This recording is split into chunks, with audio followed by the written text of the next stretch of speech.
So we finally got chapter 214 of Jujutsu Kaisen, and I have to say it's absolutely insane. I have to admit, I was on an emotional roller coaster reading this chapter, but it was definitely worth it. Now of course, before we get into the juicy details, we have to start from the top. So of course the chapter started where the prior chapter ended, with Sukuna taking a big bite out of Angel. And I have to say that it isn't really looking good for Angel because her entire right arm has been ripped off, and there seems to be some damage to the right lung as well, but that isn't really confirmed. All we know is that she seems as if she's dead, but if she did die from this attack, then she isn't really that strong if we're being honest, unless there's some like negative effect to the attack itself, apart from losing a part of your body of course. But Sukuna has no mercy, basically throws Angel off the building, and then we skip to a scene of Yuji basically watching her body fall from this tall ass building, and you see splat on the screen. And this is the part where I said that it's kind of a emotional roller coaster somewhat, because this part is actually very sad. You can see that Yuji is basically feeling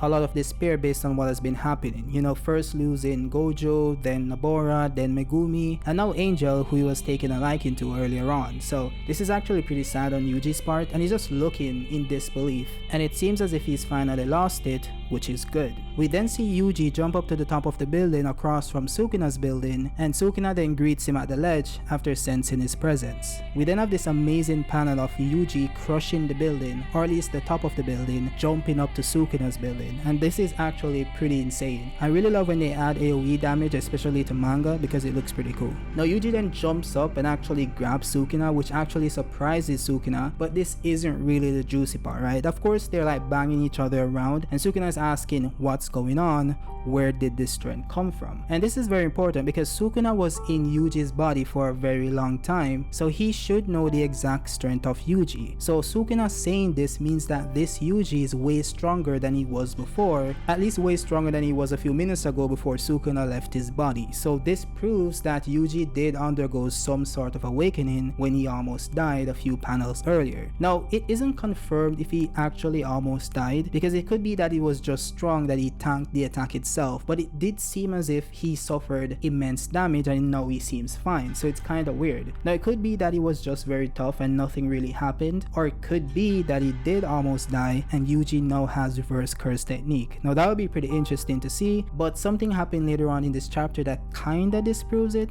but we'll get to it. But then we skip to this amazing fight sequence between Yuji and Sukuna. It just looks awesome. I love how like Gege is very like dynamic with how he uses the paneling. It's really cool because you rarely see this type of dynamic paneling in mangas these days. It's normally very static and very generic. So hats off to Gege for switching it up sometimes. Now the interesting that happened in this fight sequence is when Yuji kinda blitz Sukuna, like he runs behind him, and then Sukuna says something very interesting. He says, right, this brat is from back then. Now this is very interesting because what this means is that Yuji is likely a reincarnated sorcerer. It could be the case. It could be that Kenjaku used maybe the genetics of a reincarnated sorcerer, or maybe just a sorcerer from way back in the day. It's entirely possible because Sukuna is saying here that this is the brat from back then, so this must mean something, unless I'm interpreting this wrong, or maybe this is a mistranslation. It's actually very interesting, but we'll see how it plays out. Now of course Sukuna isn't a pushover, he isn't really trying if we're being honest, and now he's kind of landing hits on Yuji as well. But then he also said that Kenjaku's shore is twisted, and this is of course in reference to Yuji's power.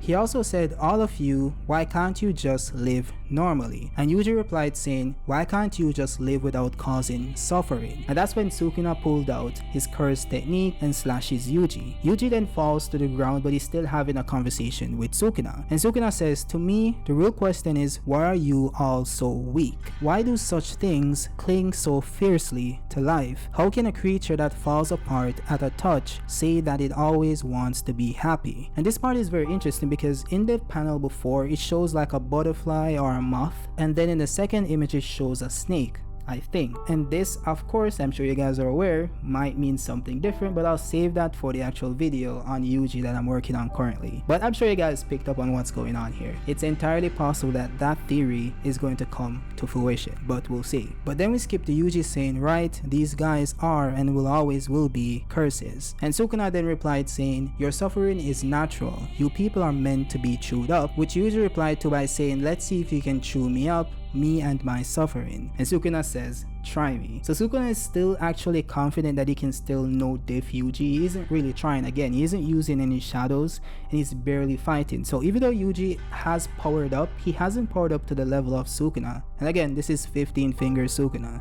So it is a power up, but it doesn't really mean much apparently, unless this isn't the full levels of Yuji's power, which is entirely possible. But then we see Yuji walking towards Sukuna, and Sukuna just unleashed his entire technique on Yuji, and his entire body is cutting up his face, his clothing, his torso, his legs, everything. You see blood splattering everywhere, but Yuji isn't falling down. He's taking it like a G. And then we have Sukuna, who's actually very confused. He's asking, how can Yuji be this sturdy? Which again is the question. Why is this dude so strong? And this has always been the case, you know, even way back before he got possessed by Sukuna. This was always the case. And of course we know he was modified by Kenjaku. And the funny thing about Yuji is that he isn't just like a created cursed womb. Kenjaku actually carried Yuji in his stomach by taking over his mother's body. Now we don't know for sure if Yuji's mother was pregnant with Yuji before Kenjaku took over the body, because that actually could be the case, and Kenjaku just modified Yuji further, which maybe caused some sort of genetic mutation that resulted in his heavenly restriction-esque physical prowess, which is really comparable to Maki and Toji, and maybe even stronger. We don't know for sure. So we don't know exactly how Kenjaku created Yuji. All we know is that he carried him in his stomach